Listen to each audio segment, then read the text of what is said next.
Hi friends, guess up. Please my channel is subscribe, like, comment, share. Kitty সুরেজের ইনস্টাগ্রামে official ফর্মে Kitty Suresh 17 October 1992 সালে জন্মগ্রহণ করেন একজন ভারতীয় অভিনেত্রী যিনি মূলত তামিল, তেলুগু এবং মালয়ালম চলচ্চিত্রে অভিনয় করে থাকেন। তিনি অভিনেত্রী সাবিত্রী চিত্রের জীবনী নিয়ে নির্মিত চলচ্চিত্রে মহানন্দী 2018-তে তার অভিনয়ের জন্য শ্রেষ্ঠ অভিনেত্রী বিভাগে জাতীয় চলচ্চিত্র পুরস্কার অর্জন করেছিলেন। জন্ম 17 অক্টোবর 1992 সালে, বয়স অনুযায়ী 35 বছর, চেন্নাই, তামিলনাড়ু, ভারতে জন্মগ্রহণ করেন। মাতৃশিক্ষণ পাল একাডেমি। পেশা অভিনেত্রী, কর্মজীবন শুরু করেছে 2000 থেকে 2005 সাল, শিশু শিল্প 2013 সাল থেকে বর্তমানে শুরু করেছে। পিতা মাতা জি সুরেশ কুমার, পিতা মাতা মেনকা। কিটি ভারতীয় চলচ্চিত্রে প্রযোজক সুরেশ কুমার এবং অভিনেত্রী মেনকার মেয়ে।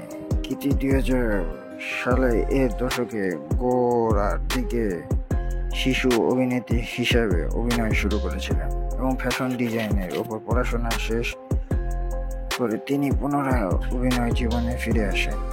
2013 সালে মালয়ালম চলচ্চিত্র গীতাঞ্জলিতে যে অভিনয়ের মাধ্যমে তিনি চলচ্চিত্রে প্রবেশ করেছিলেন।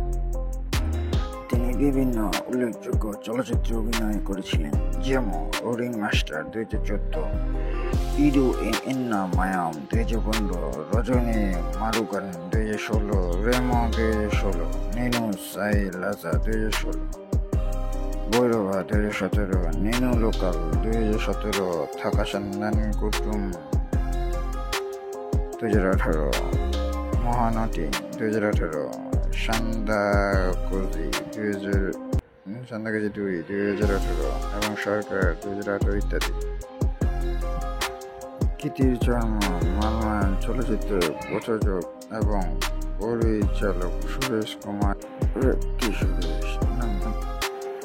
ঋত্বিক সুরেশ নামে তার একজন বড় বোন রয়েছে। 4th শ্রেণী পর্যন্ত কিটি তামিলনাড়ু চেন্নাই বিশ্ববিদ্যালয়ে পড়াশোনা করেছিলেন। পরবর্তী পল একাডেমি, যেখানে তিনি পোশাক নকশাকরণে স্নাতক ডিগ্রি অর্জন করেছিলেন, সেখানে যোগদানের জন্য চেন্নাই ফিরে আসার পূর্বে তিনি ত্রিপুরা